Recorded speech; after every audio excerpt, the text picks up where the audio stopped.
Thank you for coming. I'm so excited to tell everyone about what transpired at the March 2025 Philadelphia Card Show. At this time, I'd like to get right into it and accept your questions.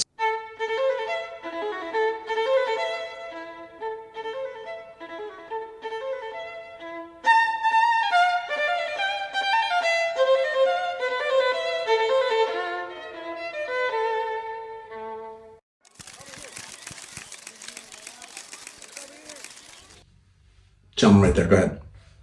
YouTubers and other collectors feel that you don't have the patience to hold on to your cards long enough to establish a winning collection. What do you have to say about this? Well, I can see why they say that. Like I've said before, my collecting style is different. Just like everybody has preferences and tastes and desires, so do I. I like assembling, and then in the past I've liked selling it and putting the funds toward better causes. But this time, and that's why I started this 4 months ago, I wanted to show that I could assemble a winning collection, hold on to it, and build one of the best collections I've ever assembled. It takes time. And as you go, you make adjustments. And that's what I've been doing. So stay tuned. We have doubled our subscription since the last press conference. Doubled. So I think we're on the right track. I think people are interested in us, and they should be, because what I'm about to show over the next several months will have people's heads spinning.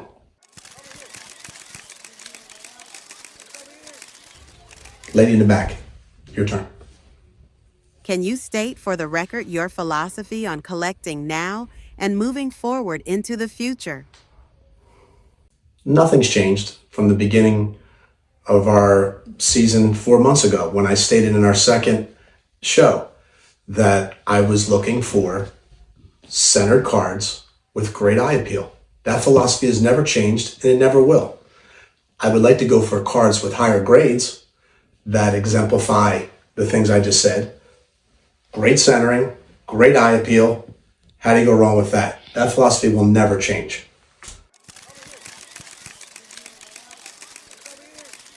All right, I'm a glutton for punishment. Go ahead, let me hear your question. Since your eccentric ways keep preventing you from building a big collection, did you ever consider giving up and collecting Pokemon cards?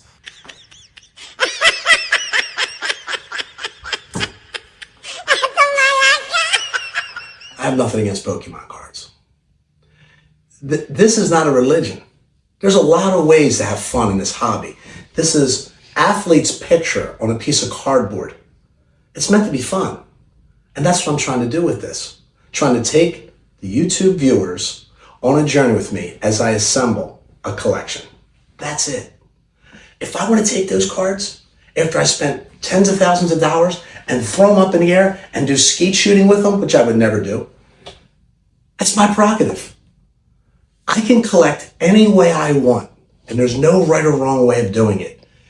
I just strongly encourage that you don't get yourself in debt and not be able to carry out your daily responsibilities.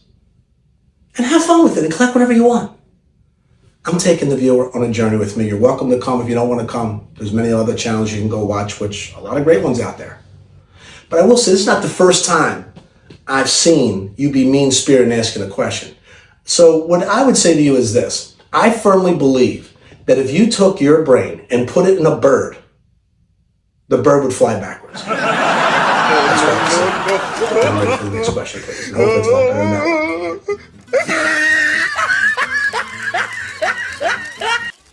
Girl in the blue, please. I've recently spoken to multiple sources who were at the Philly Card Show, and they said that you made many big acquisitions. Can you confirm this? I'd be happy to confirm the moves we made. We made a lot of great moves. The first move we made was acquiring a Cristiano Ronaldo autograph picture and a Lionel Messi autograph picture. Those two items I will show at a later date on one of our shows. The other autograph I picked up was another press steel card, which I love. Mickey Mantle. Great signature. I hate when an athlete signs something and it looks like scribble. Mantle had a nice signature.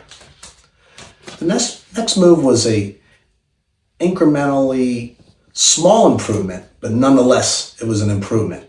Ash had a better 1939 play ball rookie Ted Williams than I did, so I sold mine and I bought his. See what you think of it. Ted Williams, 1939 play ball, one of my favorite cards in the industry. The next thing I did, I traded from at the previous Philly show, I traded my Wilson Frank Ted Williams 1954 and had seller's remorse. But fortunately, Howard still had it, and I reacquired the 1954 Ted Williams Wilson Frank. Should have never got rid of it, and I'm just happy to have it back. Thank you, Howard. The last move we made was one of the best moves. Last time I owned this card, I was in my early 20s. It was raw, 2 raw ones I had. This is actually the first graded one I purchased. The greatest basketball player to ever live in a PSA 8. The iconic card in the basketball world, Michael Jordan. So happy to have it. Great centering in the back, great centering in the front, PSA 8. I think we had a great time. And I want to thank all of our sponsors, because without the sponsors, we wouldn't be who we are. Thank you. I want to show you these items close up. I wish I had these kind of pickups every week. The Mickey Mail sign, press steel. Again, great autograph. And what I mean by great autograph, great signature. Another PSA 1939 play ball Ted Williams in a 4, which I had before, but I just thought this one looked a little nicer to me, to my eye. And that's what matters, how it looks to you. And to me, this was a little bit better. And that's why I sold the other one and bought this one. And then the Wilson Frank. So happy to have this back. So good to have that back. I realize just how hard it is to find anything that looks decent. There's not a whole lot of these out there, and I look all the time. Just happy to have the Wilson Franks back in the collection. And then, wow, what an addition. Michael Jordan, 1986 Fleer. Iconic card for sure. Join us next time on Classy Sports Cards.